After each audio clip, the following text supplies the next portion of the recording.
All right, so this video is going to show you how to create a defined foot on the bottom of your piece. Before you do this, you do need to just double check the thickness of your bottom. You do need a little bit of extra clay kind of sitting along the edges and through the bottom, depending on if you're indenting or going flat. So just kind of keep that in mind. Always want to be thinking about how thick your bottom is as you are trimming. So you're going to get your piece on your wheel. You can use the Giffen grip like I am doing, or you could use our traditional couple pieces of clay around the outside edge. First thing I'm going to do is I'm going to use our cheese grater to grate off all of this extra stuff. I always like to just do a little downward pressure. I need to tighten that up. There we go. As I do this, I remember the whole thing with trimming is you're just making it nice and clean. All right. So I've gotten off all of my extra kind of, sharp edges and things. Now to do my defined foot, I'm going to start with my needle tool and I'm going to give myself a line that I'm going to trim into. So when you are thinking about your defined foot, you are thinking about how narrow or how small do you want that foot to be. If I want my foot to be really little, I would put a line maybe like here. If I want my foot to be a little wider, I would maybe put a line a little bit more here. What I want you to think about though is that foot is what your piece is going to sit on. So if I had a really large piece, I wouldn't want this teeny tiny little foot for my piece to have to balance on. For example, if I look at this piece right here, this has a defined foot on it. This foot is actually like pretty small for this large vessel to sit on. You can see there is that true defined foot on this, but this should have been just a little bit wider. This piece, when it sits on that foot, it is a little unstable just because of the size of the foot to the size of the piece. So the line that I am marking is this outside line. That's going to tell me where I need to trim into. So I'm going to take my needle tool. I'm going to just brace and I'm going to just lightly press a line. This is just a guideline. I'm not going super deep. I'm just going nice and light. Then what I am doing is I'm going to actually be trimming off this kind of chunky part here.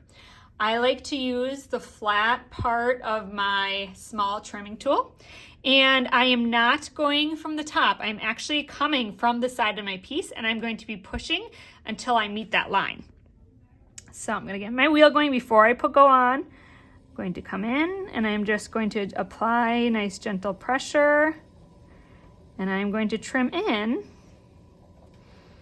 until I meet that line that I created. Okay, so I have started defining that foot. Now I need to trim this kind of little shoulder area that I have created. I like to use my small trimming tool. You can certainly use a bigger trimming tool, and I'm just trying to take that and join it into the body of my piece. I'm just gently trimming. Remember, the goal with trimming is to make everything nice and smooth and clean. Coming up the sides, trying to really define everything. There we go. All right, so at this point, I could now do just a flat foot. Go in with my large tool, make sure everything is really nice and flat. I could also do an indented foot on this defined foot. If I wanted to do that, I would make my mark just like we did with our other pieces. And then I can go in with that small trimming tool, just like we did with a normal indented foot. So you can actually have a defined foot with an indent as well. And if you don't want that indent, you could just do a flat defined foot too. If you choose to do a flat defined foot, you do just want to make sure that it's truly flat so that your piece sits flat and doesn't rock and roll. All right, so there we go. Last step, always, always, always, before you do any initials or any names or anything like that, with it still on the wheel, take your baby sponge, make it damp, Clean it up. Go along your edges. Go up your sides. Get in right along the bottom of that foot. Clean it up on your wheel. Let the wheel do the work. I'm just dragging a damp sponge on here. Because if you don't clean this up, that clay's not going to go anywhere. Any lumps and bumps or little scraggles that are stuck on there are going to sit there. They're not going away. All right, then you're going to put your name in the bottom of it.